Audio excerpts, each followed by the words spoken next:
Hello साथियों, स्वागत है आप सभी लोगों का आपके अपने YouTube परिवार जीके यूनिक में। तो जैसा कि आप सभी लोगों को पता है कि आपका एसएससी एमटीएस का एग्जाम बहुत ही जल्द होने वाला है, जिसके लिए हम लोग प्रीवियस ईयर क्वेश्चन और एक्सपेक्टेड क्वेश्चन की सीरीज को हम लोग सॉल्व कर रहे हैं। तो चलिए आज इस सेशन में हम लोग एक नया सेशन शुरू करते हैं, जिसमें आपका मैथ, रीजनिंग, जीके और जीएस सभी पोर्शन शामिल किए गए हैं। चलिए फटाफट देखिए, हमारा पहला क्वेश्चन मैथ का है। मैथ का क्वेश्चन क्या है, देखिए आप थोड़ा पेन सेलेक्ट कर लें हम।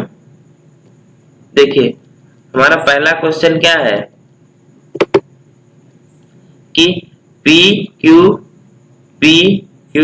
आर और एस का औसत कितना है, 30 है। तो बताना है पी और क्यू का औसत अगर 12 है तो आर और एस का औसत क्या होगा। तो देखिए औसत हमारा क्या होता है, औसत होता है संख्याओं का योग डिवाइड बाई संख्याएं कितनी दी है। तो देखिए संख्याओं का औसत 30 हमको दिया है। सम पी और क्यू का कितना होगा, P plus Q plus R plus S का सम, और ये टोटल संख्याएं कितनी है, तो ये है आपकी टोटल संख्याएं 4। देखिए और इसमें दिया हमको P और Q का औसत 12 है। इस देखिए P और Q का औसत 12 है, इसका मतलब क्या हुआ कि P plus Q divide by 2 is equal to 12। तो यहाँ से आपको हो जाएगा P plus Q is equal to 12 गुणे तो कितना हो जाएगा 24। सेम चीज यहाँ पे देखिए तिरछे तिरछे गुणा होता है ऐसे। तो यहाँ से आपका P plus Q plus R plus S equal to कितना हो जाएगा, ये आपका 30 गुणे 4 कितना होता है 120, और P और Q का योग कितना आया है आपका 24 आया है। तो P और Q के बदले हम 24 लिख देंगे plus R plus S is equal to आपको हो जाएगा 120। तो देखिए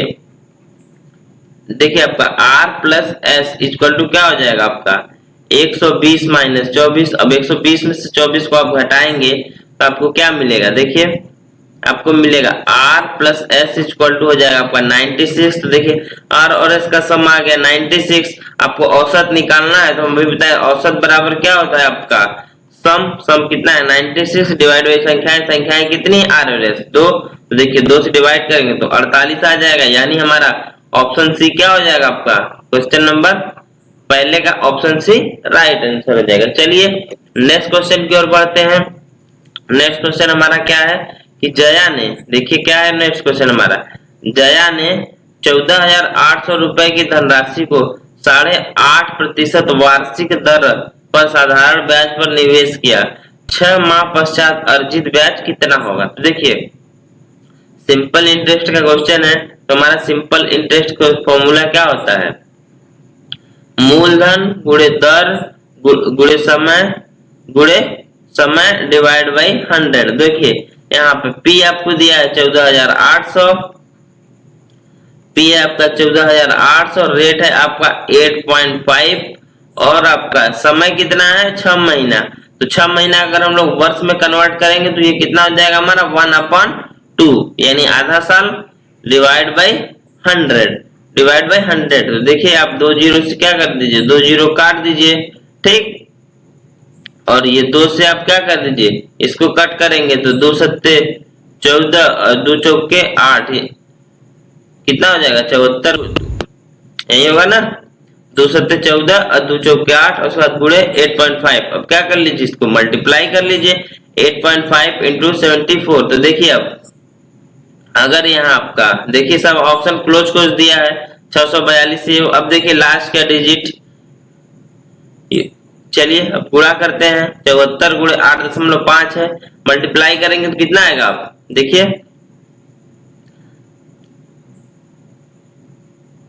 देखिए ध्यान से देखिए, अगर ये आपका पूरा अगर 10 होता तब ये 740 होता, ठीक। अगर 740 अब ये 9 और 740, अब 740 में ये 1.5 कम करना है, यानी 1.5 कम करने का मतलब कितना कम करना होगा 74 का 1.5 गुना कितना हो जाएगा 74 में 1.5 गुना जोड़ेंगे तो आप 37, 74 में 37 और जोड़ दीजिए तो कितना होगा आपका 111 हो जाएगा। 111 740 में से घटाएंगे तो कितना बचेगा आपका 629, मल्टीप्लाई करेंगे तो अब कितना आएगा ये 629। ये सब शॉर्ट मेथड होता है, ये 10 रहे 9 रहे आसपास का रहे तो डायरेक्ट 10 से गुणा करके और जितनी संख्या दी रही क्या कर लीजिए आप लोग घटा लीजिए। अगर गुणा करने बैठेंगे तो देखिए 74 का 8.5 में तो टाइम ज्यादा लगेगा। पहले ऐसे 10 बना लीजिए और देखिए 10 ये 8.5 कितना कम है, 1.5 कम है, इसका 1.5 गुना कितना होगा 74 का आपका 1.5 गुना हो जाएगा 111, 111 740 में से घटाएंगे तो 629 हो जाएगा। ठीक, चलिए नेक्स्ट क्वेश्चन की ओर बढ़ते हैं। Question number third. तो क्वेश्चन नंबर थर्ड देखिए क्या है कि एक कंप्यूटर का अंकित मूल्य कितना है 10,000 रुपए है और दिया है कि यदि कंप्यूटर का विक्रय मूल्य 7,650 रुपए है, यदि 15% और x% के दो क्रमागत बट्टे दिए जाते हैं तो x का प्रतिशत में मान क्या है। तो बताना x है जो उसका प्रतिशत में मान कितना है। बताइए कैसे सॉल्व करेंगे इसको।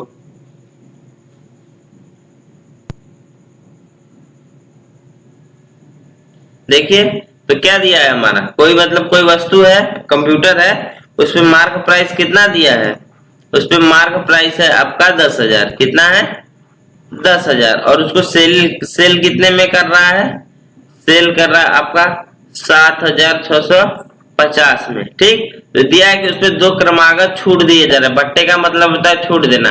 तो पहला जो है वो कितना है आपका 15% है और दूसरा x%, और इसी x की वैल्यू हमको निकालनी है।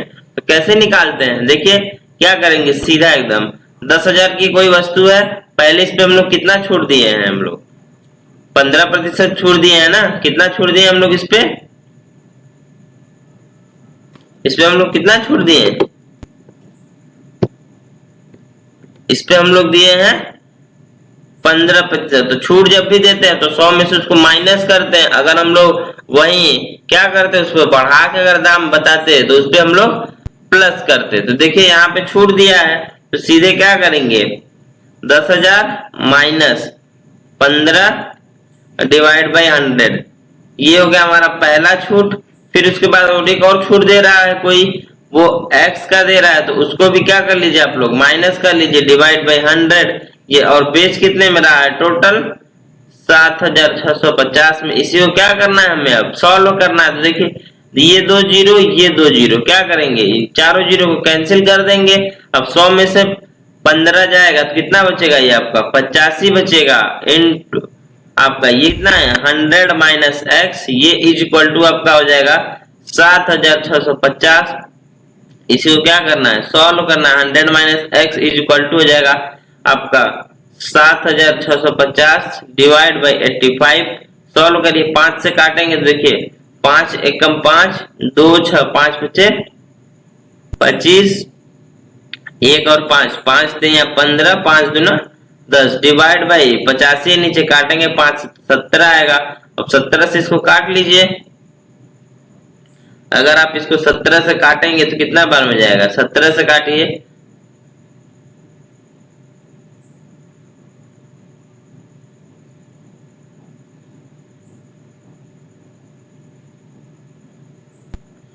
सॉरी 5 नहीं है, 15 के बाद जाने के बाद यहाँ पे 0 आ जाएगा। 17 से इसको काटेंगे तो कितने बार में जाएगा, ये 9 बार में जाएगा। कितने बार में 9 बार में जा रहा है। तो देखिए आपका क्या आया 100 माइनस x, ये बराबर आपका आ जाएगा 90। कितना आ जाएगा 90, यहाँ पे 0 भी है ना।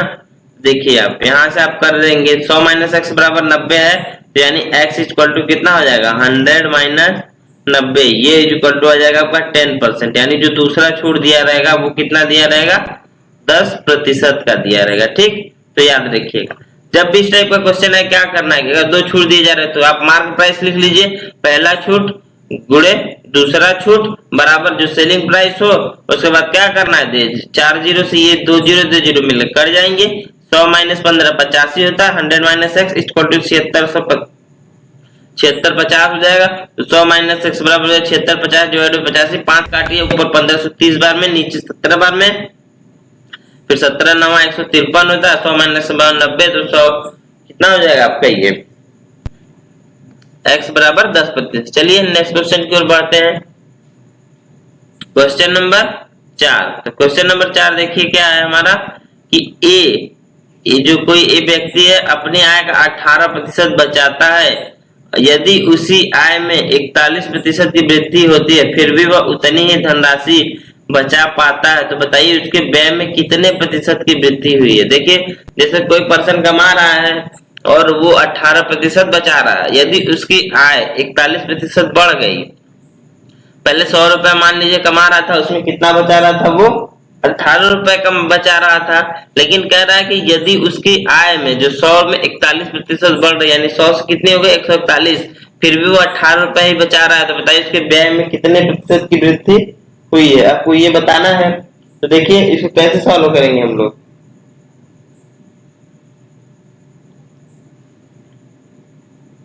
देखिए कैसे सॉल्व करेंगे। पहले सपोज कर लीजिए जो ए पर्सन है, वो यहाँ पे हम लोग क्या लिखते हैं, ए कोई व्यक्ति है, उसका देखिए यहाँ पे हम लोग लिखते हैं इनकम, क्या लिखते हैं, इनकम लिखते हैं। यहाँ पे लिखते हैं हम लोग सेविंग, और यहाँ पे हम लोग उसका लिखते हैं एक्सपेंडिचर, यानी जो व्यय कर रहा है। सपोज कर लीजिए पहले वो कितना बचा, 100 रुपए कमा रहा था, तो उसमें अगर वो 18 रुपए बचा रहा था, 18% दिया बचा रहा है, तो उसका इनकम, उसका जो एक्सपेंडिचर व्यय वो कितना हो जाएगा आपका 82 होगा। ठीक, अब कह रहा है कि यदि उसी आय में 41% की वृद्धि हो रही है, यानी इनकम अब 100 से बढ़ के कितनी हो गई 141, पर बता रहा है कि फिर भी वो उतनी ही धनराशि बचा रहा है, तो यानी वो बचा कितना रहा है, आपका बचा कितना रहा है, फिर भी वो 18, तो उसका खर्च कितना हो जाएगा, तो 141 में से आप 18 को घटाइए तो 123 उसका क्या हो जाएगा एक्सपेंडिचर। तो वही बताना है कि तो फिर भी वह उतनी ही धनराशि बचा रहा है, तो उसके व्यय में कितने प्रतिशत की वृद्धि हुई, आपको ये बताना है उसके व्यय में कितने प्रतिशत की वृद्धि हुई। तो यानी व्यय, ये जो व्यय कर रहा है, ये जो खास्ट वाला पहले 82 कर रहा था वो 123 कर रहा है, तो बताना है कि उसके व्यय में कितनी प्रतिशत वृद्धि हुई। तो देखिए वृद्धि को निकालना है तो क्या कर दीजिए आप सीधे 123 माइनस 82 डिवाइड बाई 82 और गुणे 100, इसी को क्या कर लीजिए आप लोग सॉल्व कर लीजिए। तो देखिए 123 में से आप घटाएंगे तो ऊपर कितना आएगा आपका 123 माइनस 42 घटाएंगे तो आपका आ जाएगा 41 डिवाइड बाई 82 गुणे 100। तो देखिए ये काटेंगे तो 2 बार में, 2 से ये काटिए आप 50 बार में, यानी कि 50% क्या हुई उसके व्यय में वृद्धि हो गई। तो ऑप्शन नंबर बी क्या हो जाएगा आपका राइट आंसर हो जाएगा। ठीक है, चलिए नेक्स्ट क्वेश्चन की ओर बढ़ते हैं हम लोग। क्वेश्चन नंबर 5, क्वेश्चन नंबर 5 है यदि दो गोले के पृष्ठीय क्षेत्रफल 81:25 के अनुपात में है तो उनकी त्रिज्याओं का अनुपात क्या होगा। तो देखिए आपका गोला होता है, जो गोले का पृष्ठीय क्षेत्रफल होता है स्फीयर का, जो पृष्ठीय क्षेत्रफल का फॉर्मूला होता है सरफेस एरिया SA, सर पृष्ठीय क्षेत्रफल को लिखते हैं, इसका फॉर्मूला होता है 4 पाई r स्क्वायर। जो गोले का पृष्ठीय क्षेत्रफल होता है इसका फॉर्मूला ये होता है। देखिए आपको दिया है कि दो गोले हैं उनका पृष्ठीय क्षेत्रफल का अनुपात इतना दिया, तो हमसे त्रिज्याओं का अनुपात, तो मान लेते हैं पहले गोले की त्रिज्या कितनी है r1 है और दूसरे की कितनी है r2 है, पहले की r1 है और एक की आपकी r2 है। तो लगा दीजिए वह फॉर्मूला, यहाँ से क्या हो जाएगा आपका 4 पाई r1 square divide by 4 pi r2 square, ये इज इक्वल टू आपका हो जाएगा 81/25। ठीक, 4 पाई से 4 पाई कैंसिल कर दीजिए, r1 square divide r2 square वर्ग है, तो इसका क्या कर लीजिए आप दोनों साइड से वर्ग मूल ले लीजिए। तो वर्गमूल लेंगे तो r1 डिवाइड बाई r2 आपको क्या मिल जाएगा 81 का वर्गमूल 9 और 25 का वर्गमूल 5, यानी जो दोनों गोलों की त्रिज्याओं का अनुपात होगा r1:r2 आपका आ जाएगा 9:5, यानी ऑप्शन नंबर ए क्या हो जाएगा हमारा सही उत्तर हो जाएगा। चलिए नेक्स्ट क्वेश्चन की ओर बढ़ते हैं हम लोग। अब क्वेश्चन नंबर 6, तो क्वेश्चन नंबर 6 क्या है हमारा कि 15 और 25 का एलसीएम क्या होगा। तो 15 और 25 का एलसीएम क्या होता है, वह छोटी से छोटी संख्या है जिसको हम लोग इस दोनों से क्या कर ले हम लोग डिवाइड कर लें। तो चलिए 15 और 25 का एलसीएम कैसे निकालेंगे, 15 और ये 25, ठीक, निकालने के लिए क्या कर लीजिए आप दोनों में देखिए 5 कॉमन है तो 5 से डिवाइड कर लीजिए, 5 से 15 और या 5 5 25। ठीक, तो एलसीएम निकालने का फॉर्मूला क्या होता है हमारा एलसीएम, ये नीचे जो आया रहते हैं उनको और ये साथ में इधर जो रहता है सबका क्या कर दीजिए मल्टीप्लाई कीजिए। तो 5 × 5 × 3 यानी 5 × 25 × 3 75, यानी ऑप्शन नंबर डी क्या हो जाएगा आपका राइट आंसर हो जाएगा। ठीक, चलिए नेक्स्ट क्वेश्चन की ओर बढ़ते हैं हम लोग। अब क्वेश्चन नंबर 7। क्वेश्चन नंबर 7 क्या हमारा, अमन, कमल और मनन की चाल का अनुपात क्रमशः 2, 3 और 4 है। अमन, कमल और नमन द्वारा समान दूरी तय करने में लगने वाले समय का क्रमशः अनुपात क्या होगा? चलिए बताइए, इसको हम लोग कैसे सॉल्व करेंगे? तो देखिए, जो हमारा स्पीड होता है वो क्या होता है, हमारा स्पीड इक्वल टू होता है डिस्टेंस अपॉन टाइम। ठीक, डिस्टेंस अपॉन टाइम यही होता है ना। यानी कि क्या करना है, जिसका स्पीड ज्यादा होगा वो कम टाइम लेगा और जिसका स्पीड कम होगा वो क्या करेगा, आपका ज्यादा टाइम लेगा। तो देखिए इन तीनों स्पीड का रेशियो कितना दिया है आपको, तीनों की स्पीड का 2:3:4 दिया है पर टाइम। तो देखिए अगर ये इस टाइप में दिया है तो जो टाइम लगेगा वो टाइम इसका जस्ट अपोजिट लगेगा। तो यानी कि इन तीनों के द्वारा जो मान लेते हैं T1:T2:T3 टाइम लगता है, तो क्या करिए, डिस्टेंस इक्वल टू क्या होता है, स्पीड इक्वल टू होता है डिस्टेंस अपॉन टाइम। यानी स्पीड हो जाएगा वो इनवर्सली प्रोपोर्शनल किसके है, आपके टाइम के। यानी स्पीड अगर 2 है तो इसके द्वारा लिया गया टाइम कितना होगा, 1/2 हो जाएगा। रेशियो अगर इसके द्वारा लिया गया, इसका स्पीड 3 है तो इसके द्वारा लिया गया टाइम कितना हो जाएगा, 1/3 हो जाएगा। इसी तरह इसका स्पीड अगर 4 है तो अगर इसके द्वारा लिया गया टाइम कितना होगा, एक इतना।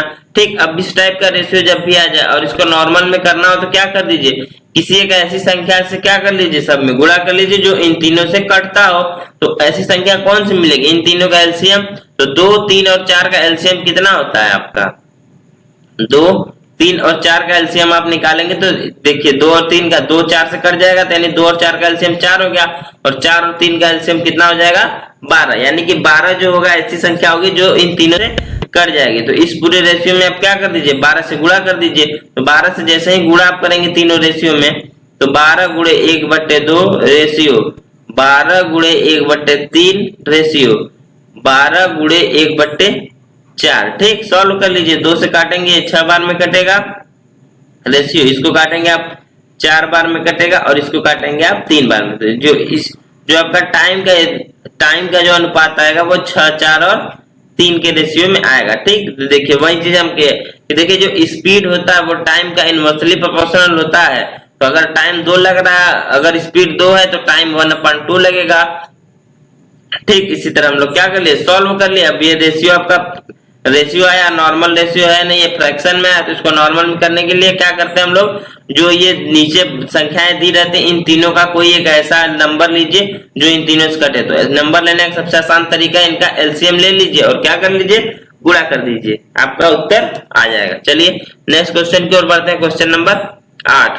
तो क्वेश्चन नंबर 8 क्या है कि एक बस 45 मिनट में 45 किमी की दूरी तय करती है। यदि इसकी चाल को 20 किलोमीटर प्रति घंटा कम कर दिया जाए तो समान दूरी तय करने में कितना समय लगेगा। ठीक, तो पहले दिया है आपका 45 मिनट में 45 किमी की दूरी तय करता है।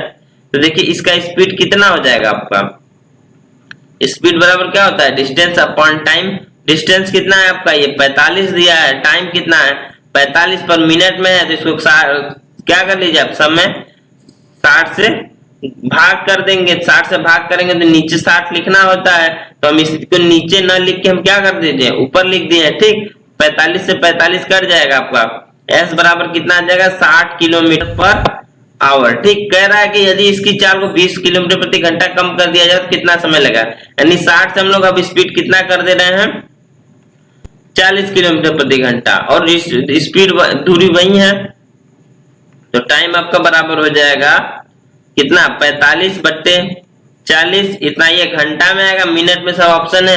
तो 60 से क्या कर लीजिए आप, 60 से गुणा कर लीजिए और उत्तर निकाल लीजिए। देखिए 0 से क्या हो जाएगा आपका, 0 कट जाएगा, 2 से काटेंगे 2 दूना 4, 2 3 6, इसको काटेंगे आपका 1.5 टाइम में। अब गुणा कर लीजिए, 15 पचे 75, 15 चौका 60 और 7 67, यानी एक अंक पे दशमलव तो 67.5 मिनट, यानी ऑप्शन सी क्या हो जाएगा आपका राइट आंसर हो जाएगा। ठीक है, चलिए नेक्स्ट क्वेश्चन की ओर बढ़ते हैं। Question number 9। क्वेश्चन नंबर 9 क्या है? एम अकेले किसी कार्य को 50 दिनों में पूरा कर सकता है और एन अकेले उसी कार्य को 100 दिनों में पूरा कर सकता है। यदि वे दोनों साथ मिलकर कार्य करें तो 25 दिनों में कुल कार्य का कितना प्रतिशत कार्य पूरा हो जाएगा। ठीक, तो चलिए इस टाइप का क्वेश्चन देखिए। क्वेश्चन क्या है हमारा कि एम है कोई, तो एम कितने दिनों में पूरा कर रहा है? 50 दिनों में। और जो एन है उसी काम को कितने दिनों में कर रहा है? 100 दिनों में। यानी तो कैसे निकालते हैं? इन दोनों का एलसीएम लेते हैं तो क्या आता है? Total work. तो टोटल वर्क 100 आया, तो एम की एफिशिएंसी कितनी आई? 2 और एन की एफिशिएंसी आई कितनी? 1। ठीक, तो देखिए क्या दिया है, दोनों का दक्षता कितना हो जाएगा? एम प्लस एन, दोनों मिलकर एक दिन में कितना काम करेंगे? 2 और 1 3 काम एक दिन में करेंगे। ठीक, टोटल काम कितना है? 100। टोटल काम तो 25 दिनों में कितना कार्य करेंगे? 25 दिन में कितना कार्य करेंगे ये मिलके? 3 गुणे 25 यानी कि 75 काम कर देंगे। ठीक, तो वही हमसे पूछ रहा है 25 दिनों में कार्य का कुल कितना प्रतिशत पूरा हो जाएगा।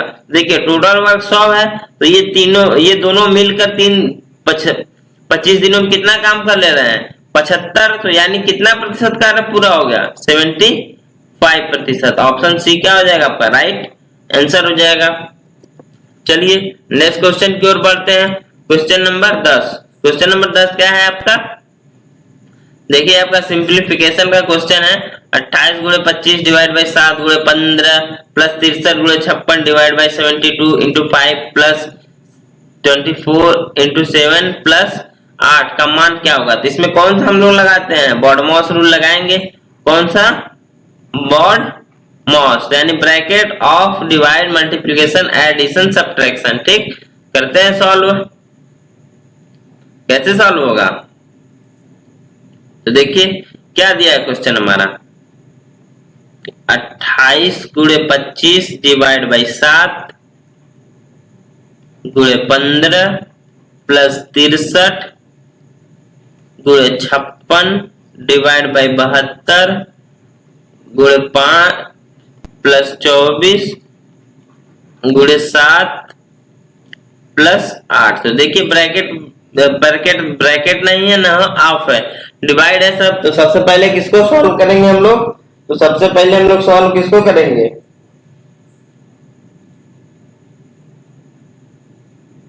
बताइए सबसे पहले किसको सॉल्व करेंगे? सबसे पहले सॉल्व करेंगे हम लोग जो आपका डिवाइड वाला है। तो डिवाइड वाला सॉल्व करने के लिए क्या कर लीजिए, इसको सीधे मेथड में लिख लीजिए। देखिए यहाँ पे आप लोग कंफ्यूजन होगी। सबसे पहले हम लोग डिवाइड सॉल्व करेंगे तो 7 से 25 में भाग जाएगा नहीं, 56 में 72 से भाग जाएगा नहीं। तो इस सबको क्या कर लीजिए, एक बार मतलब शॉर्ट फॉर्म में ऐसे लिख लीजिए, 28 गुणे 25 डिवाइड बाई 7 गुणे 15 प्लस 63 गुणे 56 डिवाइड बाई 72 हो जाएगा आपका इंटू 5 प्लस 24 गुणे 7 प्लस ये 8। ठीक, सॉल्व कर लीजिए। 7 से काटेंगे तो ये कितने बार में कटेगा आपका? 4 बार में। यहाँ पे काटिए तो यहाँ पे देखिए 9 से काटिए, 9 8 72, ये आपका कटेगा 9 7 63। ये 8 से काटिए, 8 7 56 हो जाएगा आपका। बस इसी तरह आप क्या कर लीजिए, आप मल्टीप्लाई कर लीजिए। तो मल्टीप्लाई कर लीजिए फटाफट। मल्टीप्लाई करेंगे तो ये कितना आएगा आपका?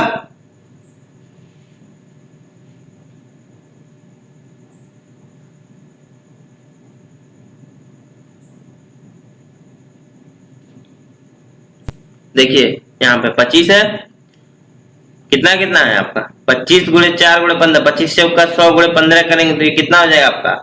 1500 हो जाएगा। प्लस 7 7 49 और गुणे 5, 49 और गुणे 5 करेंगे 490। 490 का आधा कितना होगा? 245। कितना हो जाएगा आपका? 245। तो यहाँ कितना लिख लीजिए आप लोग? 245 प्लस देखिए 24 गुणे 7, 24 गुणे 7 है तो कितना हो जाएगा आपका? ये 24 गुणे 7 करेंगे आप तो 20 कितना होगा? 20 7 140, 4 7 28, यानी टोटल कितना बना? 168 प्लस 8। बस सबको जोड़ लीजिए तो 1500 1500 200 245 1745 1745 1845 1845 और ये 8 8 16, टोटल जोड़ेंगे तो कितना आ रहा है आपका 1921 आ रहा है। कितना आ रहा है 1921, यानी ऑप्शन डी क्या हो जाएगा आपका राइट आंसर हो जाएगा। ठीक है, चलिए नेक्स्ट क्वेश्चन की ओर बढ़ते हैं। Question number 11। क्वेश्चन नंबर 11 क्या है, यदि दो मिक्सर और एक टीवी का मूल्य 700 रुपए है, जबकि दो टीवी और एक मिक्सर का मूल्य 980 रुपए है, तो एक टीवी का मूल्य कितना है, आपको ये बताना है। दिया है कि दो मिक्सर, यानी दो मिक्सर और एक टीवी का मूल्य कितना है 700 है। ठीक, और दे रहा है कि जबकि दो टीवी यानी कि एक मिक्सर प्लस दो टीवी, इसका मूल्य कितना है 980 रुपए है। तो बताइए एक टीवी का मूल्य कितना होगा, बताइए। तो क्या कर लीजिए, देखिए यहाँ पे क्या है आपका दो मिक्सर है, यहाँ पे एक मिक्सर है, यहाँ पे एक टीवी है, यहाँ पे दो टीवी है। क्या कर लीजिए, सबको गुणा कर लीजिए, सबको क्या कर लीजिए आप लोग जोड़ लीजिए। जोड़ लेंगे तो यहाँ पे आपका मिक्सर कितना हो जाएगा, टोटल 3 मिक्सर हो जाएगा, प्लस यहाँ पे आपका 3 टीवी भी निकल जाएगा। और ये जोड़ेंगे तो देखिए 0 900 700 1680 हो जाएगा टोटल।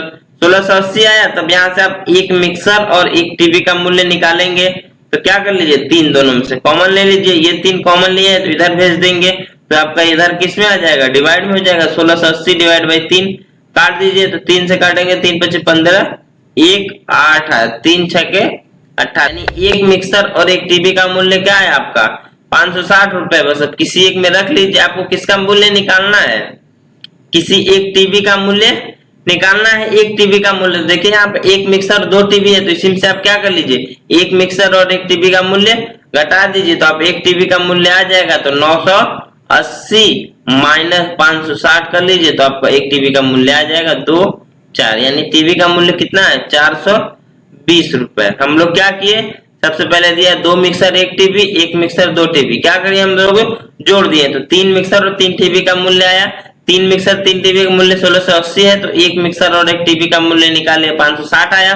ठीक, उसके बाद हम क्या किए कि हमको एक टीवी का मूल्य निकालना है, तो देखेंगे दो टीवी किसमें है, इसमें है दो टीवी, तो एक मिक्सर और दो टीवी में से एक मिक्सर और एक टीवी का मूल्य घटा देंगे, तो एक टीवी का मूल्य आ गया हमको। ठीक, समझ में आ गया। चलिए नेक्स्ट क्वेश्चन की ओर बढ़ते हैं। Question number 12।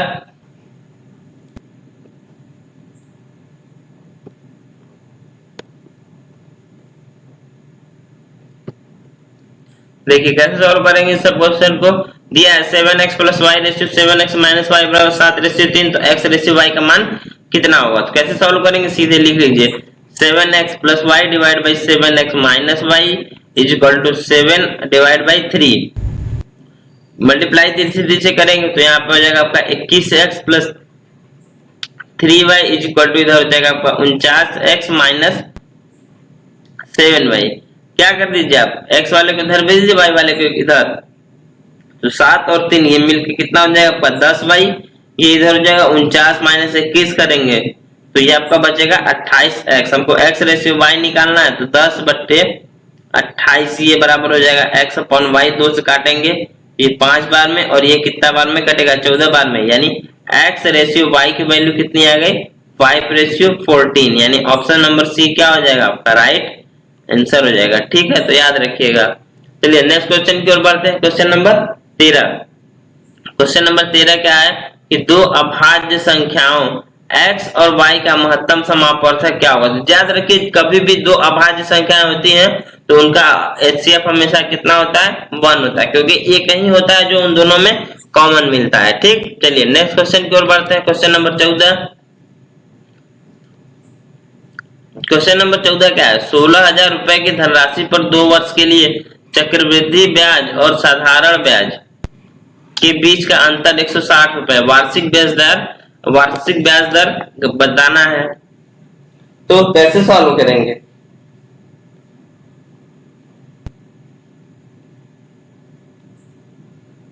देखिए जब भी दिया हो कि 2 साल का है तो 2 साल के लिए क्या करना है, हमें अंतर निकालना हो तो कैसे अंतर निकालते हैं, तो उसका अंतर होता है 2 वर्ष के लिए, जो 2 वर्ष के साधारण ब्याज और चक्रवृद्धि ब्याज का अंतर होता है उसका ये शॉर्ट ट्रिक होता है आपका CI minus SI is equal to होता है आपका P R square divide by 10,000। ठीक, याद रखिएगा शॉर्ट फॉर्म फॉर्मूला है।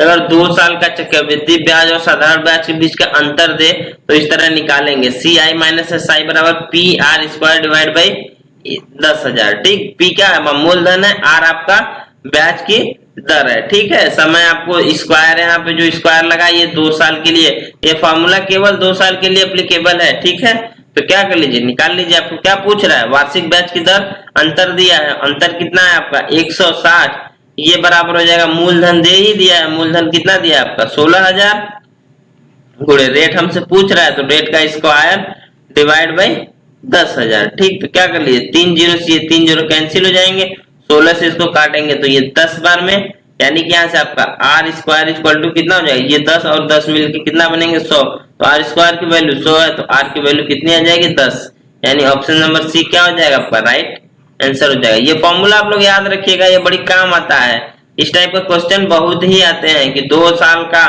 साधारण ब्याज और चक्रवृद्धि ब्याज के बीच अंतर इतना है, मूलधन दे के आपसे दर पूछ लेगा, या कभी आपको ब्याज क्या कर देगा, मूलधन दे देगा, दर दे देगा, आपसे पूछ लेगा दो का अंतर कितना होगा, तो इसी से आप लोग क्या कर लीजिएगा, निकाल लीजिएगा। चलिए नेक्स्ट क्वेश्चन की ओर बढ़ते हैं हम लोग। क्वेश्चन है आपका, एक आदमी एक बाइक को एक निश्चित मूल्य पर बेचकर 45% का लाभ अर्जित करता है। यदि वह उस बाइक को 2 गुने मूल्य पर बेचता तो उसका लाभ प्रतिशत क्या होता, बताइए।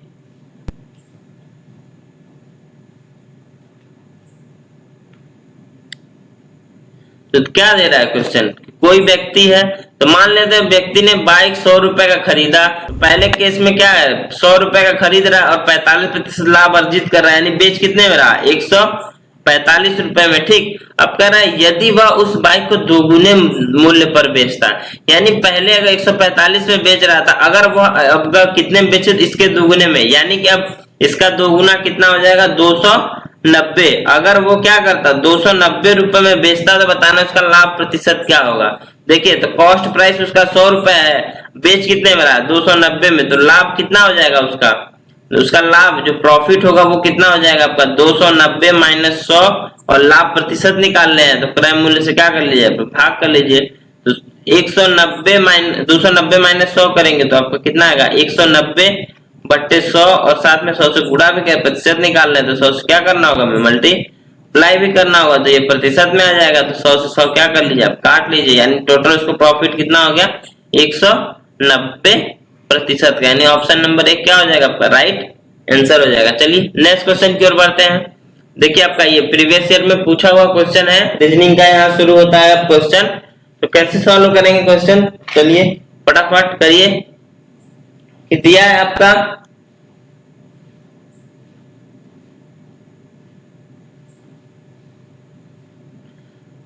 क्या है क्वेश्चन, GFKIOL तो SO कैसे होगा, देखिए G से क्या बन रहा है K से O बन रहा है, O से S बना है, तो देखिए G आपका आता है 7वें नंबर पे, H F के बाद G आता है, G 7वें पे, F 6वें पे, K आपका आता है 11वें पे, I आपका आता है 9वें पे, O आता है 15वें नंबर पे, L आता है आपका 12वें नंबर पे।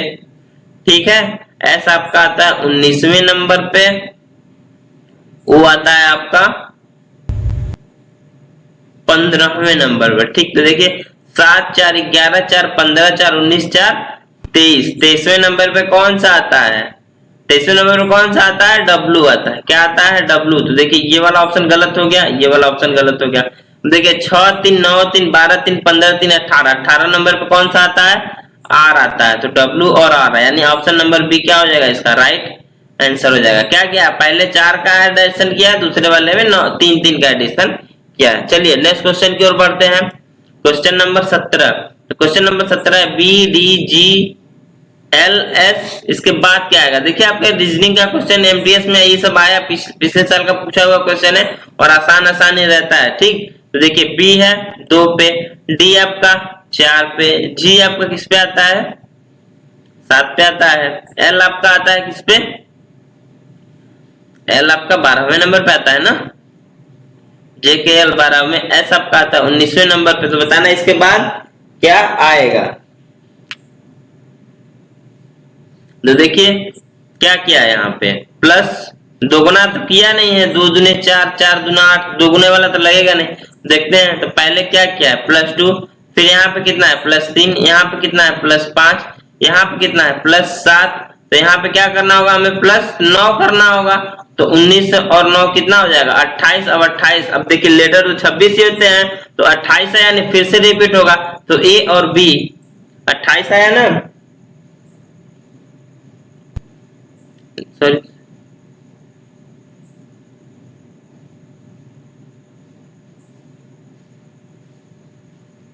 2 है, 3 है, 5 है, 7 है, 7 दो दो का अंतर है, तो 9, तो 9 करेंगे तो 19 और 9 कितना हो जाएगा 28। 28 पे तो बी आना चाहिए, बी तो कोई ऑप्शन ही नहीं है, लग रहा है मिसप्रिंट है ये, ई के बदले क्या होगा आपका बी रहेगा, याद रखिएगा। इसका उत्तर कितना हो जाएगा आपका बी रहेगा, तो ऑप्शन ए क्या हो जाएगा आपका राइट आंसर हो जाएगा। ठीक है, क्या क्या है पहले 2 किया है, +3 +5 +7 फिर प्लस सॉरी सॉरी सॉरी 9, ठीक, तो कितना आ जाएगा आपका 28, ये ऑप्शन नंबर ए सही हो जाएगा। चलिए नेक्स्ट क्वेश्चन की ओर बढ़ते हैं हम लोग, क्वेश्चन नंबर 18। तो क्वेश्चन नंबर 18 क्या है, उस विकल्प का चयन कीजिए जो तीसरी संख्या से उसी प्रकार संबंधित है जिस प्रकार दूसरी संख्या से पहली संख्या संबंधित है और छठवीं से पांचवी संख्या, यानी 97 से 2 जैसे संबंधित है, 74 से 3 उसी तरह 63 का बताना है।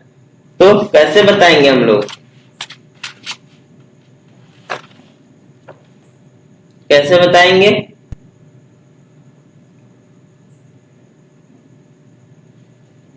देखिए कैसे करेंगे हम लोग इसको। देखिए क्या किया इसमें 97 2, अगर 9 में से 7 हम लोग घटाए तो 2 आता है, सही बात है, 9 - 7 करेंगे 2 आएगा, 7 - 4 करेंगे तो 3, यानी क्या किया दोनों डिजिट को घटा दिया, तो 6 - 3 करेंगे तो कितना आ जाएगा 3, यानी ऑप्शन नंबर सी क्या हो जाएगा इसका राइट आंसर। क्या क्या है पहले दोनों डिजिट वाले को क्या किया आपस में घटा दिया, वही चीज दूसरे जगह पे लिख दिया, 9 - 7 करेंगे 2 आ जाएगा, 7 - 4 करेंगे 3, तो 6 - 3 करेंगे 3 आएगा, ऑप्शन सी क्या हो जाएगा आपका राइट आंसर हो जाएगा। ठीक है, चलिए नेक्स्ट क्वेश्चन की ओर बढ़ते हैं हम लोग, क्वेश्चन नंबर 19। तो क्वेश्चन नंबर 19 क्या है, उस विकल्प का चयन कीजिए जिसमें 2 संख्या उसी प्रकार संबंधित है जैसे दिए गए संख्याएं जोड़े संख्याएं दी हैं, जैसे 31 और 48 से उसी तरह हम इन सबका क्या करना है चयन करना है। तो क्या करना है देखिए 31 और 48 वैसे तो कोई दोगुने का रिलेशन नहीं, नहीं किसी से गुणा हुआ, पर इन दोनों का अंतर ले हम लोग, अंतर इन दोनों का कितना आ रहा है 17 आ रहा है, आप देखते हैं 17 किसी में अंतर है 37 54, देखिए 29 और 44 इसमें अंतर कितना आ रहा है 15 का, ये होगा नहीं, 43 और 62 इसमें अंतर है आपका 19 का, ये भी नहीं होगा, इसमें देखिए 53 और 74 इसमें अंतर है आपका 21 का, ये भी नहीं है, पर यहाँ पे देखिए 37 और 54 में अंतर कितने का है 17 का, यानी ऑप्शन डी ही मैच कर रहा है, ऑप्शन डी क्या हो जाएगा इसका राइट आंसर हो जाएगा। चलिए नेक्स्ट क्वेश्चन की ओर बढ़ते हैं, क्वेश्चन नंबर 20।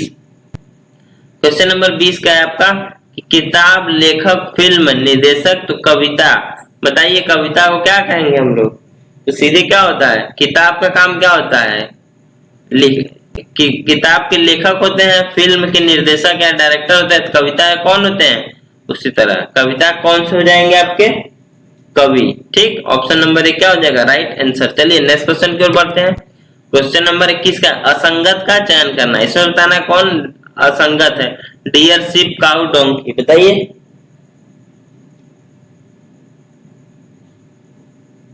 देखिए अब डियर, डियर माने क्या होता है आपका डियर माने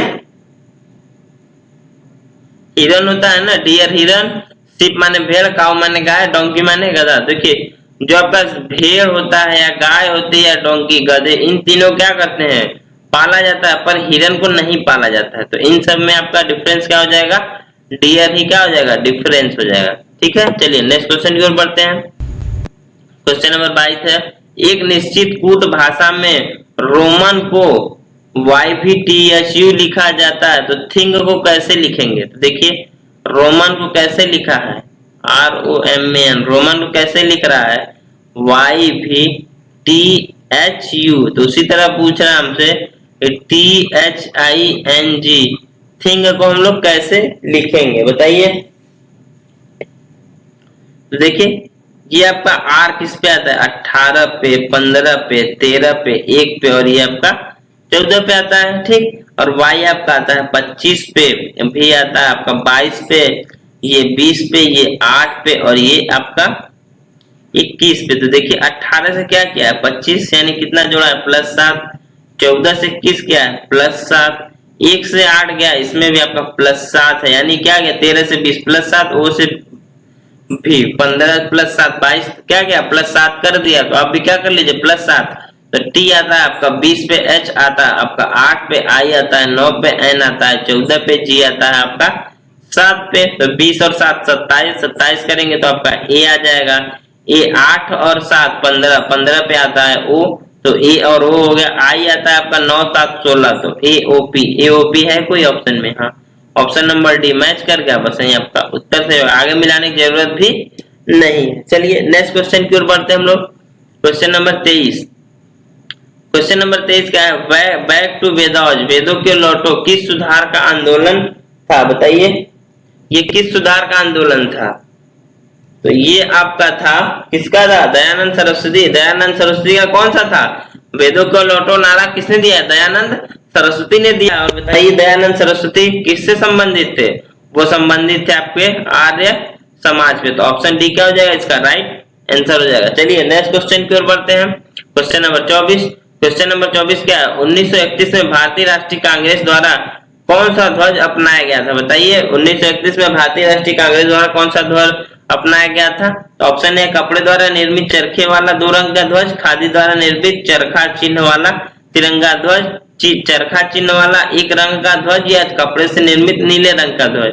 देखिए जो कांग्रेस ने अपनाया था 1931 में वो क्या था, खादी द्वारा निर्मित चरखे वाला तिरंगा, जो चरखे वाला तिरंगा ध्वज था उसी को अपनाया गया था 1931 में, ठीक है। तो ऑप्शन बी क्या हो जाएगा आपका राइट आंसर। चलिए नेक्स्ट क्वेश्चन की ओर बढ़ते हैं। Question number 25। तो क्वेश्चन नंबर 25 क्या है कि टीपू सुल्तान, टापू नहीं होगा यहाँ पे, क्या होगा, टीपू सुल्तान की मृत्यु किस वर्ष अपनी राजधानी श्रीरंगपट्टनम की रक्षा करते हुए हुई।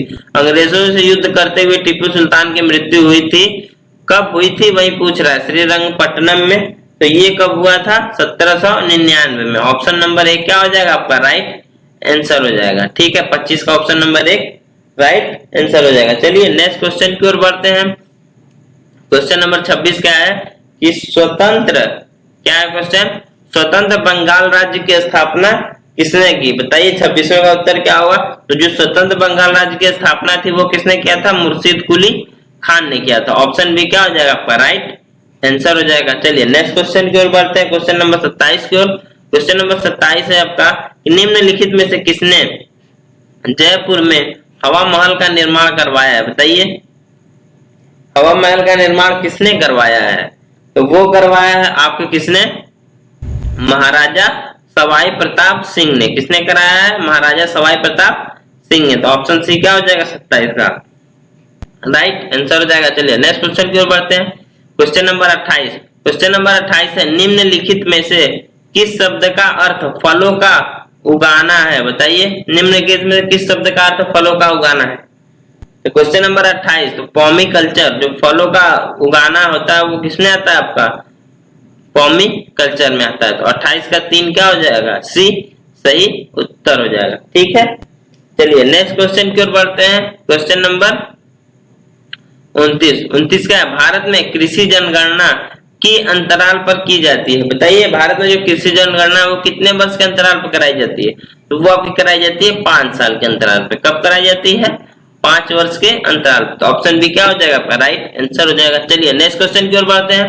Question number 30। क्वेश्चन नंबर 30 क्या है, जलोढ़ मृदाओं का रंग कैसा होता है, बताइए जो जलोढ़ मृदा होती है उसका रंग कैसा होता है। तो जलोढ़ मृदाओं का रंग कैसा होता है, वो होता है आपका हल्के धूसर से राख धूसर जैसा होता है, ठीक है। तो ऐसा ही होता है, option number D right answer हो जाएगा।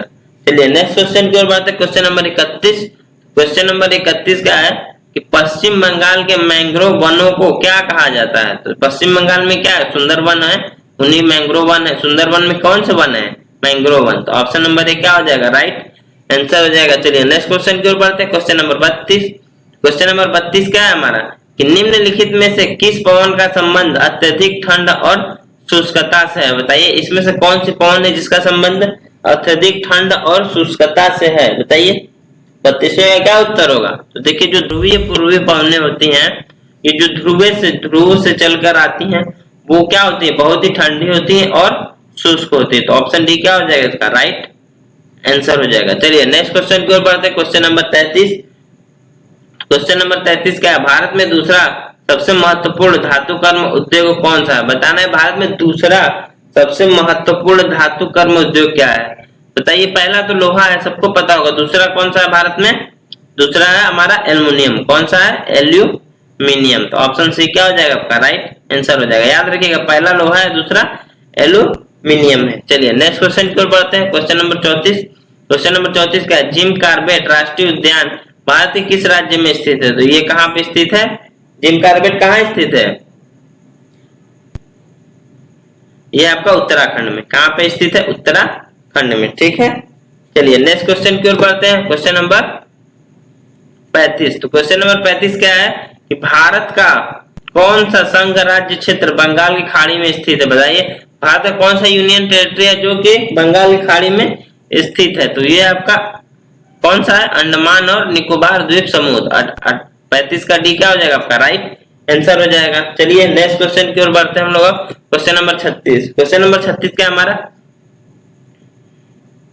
क्वेश्चन नंबर 36 है हमारा, सबसे गहरा भू परिवेष्टित या लैंडलॉक्ड और पूरी तरह से संरक्षित बंदरगाह कौन सा है। बताइए सबसे गहरा लैंडलॉक और पूरी तरह से संरक्षित बंदरगाह इसमें से कौन सा है। तो ये आपका कौन सा सबसे गहरा वाला विशाखापट्टनम है। तो ऑप्शन सी क्या हो जाएगा राइट आंसर हो जाएगा। चलिए नेक्स्ट क्वेश्चन की ओर बढ़ते हैं। क्वेश्चन नंबर 37 क्या है हमारा कि सबसे प्राचीन बंदरगाह सुपारा निम्नलिखित में से किस राज्य में स्थित है। बताइए सुपारा बंदरगाह कहाँ पे स्थित है। तो ये आपका महाराष्ट्र में। कहाँ पे स्थित है, महाराष्ट्र में। तो ऑप्शन ए क्या हो जाएगा आपका राइट आंसर हो जाएगा। चलिए नेक्स्ट क्वेश्चन की ओर बढ़ते हैं हम। Question number 38। क्वेश्चन नंबर 38 है, भारत की जनगणना 2011 के अनुसार किस राज्य या केंद्र शासित प्रदेश में लिंगानुपात सबसे कम है। बताइए सबसे कम लिंगानुपात कहाँ पे है, बताइए बताइए। तो वो है आपका दमन और दीव में। केंद्र देखिए अगर राज्य का केवल पूछा रहता तो उसमें हम लोग हरियाणा लगाते, पर इसमें दिया है कि राज्य और केंद्र शासित प्रदेश दोनों में बताइए सबसे कम कौन में है। तो वो है आपका दमन और दीव में। ठीक है तो याद रखिएगा इस बात को। चलिए नेक्स्ट क्वेश्चन की ओर बढ़ते हैं। क्वेश्चन नंबर 39 है, हमारी जनगणना हमारा भविष्य भारत की किस जनगणना का नारा है। वो है आपका 2011 वाली जनगणना। कौन सी वाली, 2011 वाली जनगणना का है थीम कि हमारी जनगणना हमारा भविष्य। ठीक है चलिए नेक्स्ट क्वेश्चन की ओर बढ़ते हैं हम लोग। क्वेश्चन नंबर 40 और ये हमारा आज का आखिरी क्वेश्चन भी है। क्या है क्वेश्चन हमारा कि निम्नलिखित में से किस नदी का प्राचीन नाम बिपाशा है। बताइए बिपाशा कौन से नदी का प्राचीन नाम है। तो वो है आपके व्यास नदी का। ठीक है तो चलिए तो देखिए आपको बस आज के लिए इतना ही रखते हैं, पर ये सभी आपके देखिए जो प्रीवियस ईयर में आए हुए क्वेश्चन थे, एक्सपेक्टेड क्वेश्चन जो आ सकते हैं वही सब क्वेश्चन थे। तो आप लोग वीडियो को क्या करिएगा, बस क्वेश्चन को रिवाइज कीजिएगा और एक बार दो बार क्वेश्चन को रिवाइज कर लीजिएगा, आपके एग्जाम में बहुत ही हेल्प मिलेगा। ठीक है तो बाकी अगर वीडियो पसंद आए तो वीडियो को लाइक कीजिए, चैनल को सब्सक्राइब कीजिए और वीडियो को अपने दोस्तों तक भी शेयर कीजिए। धन्यवाद।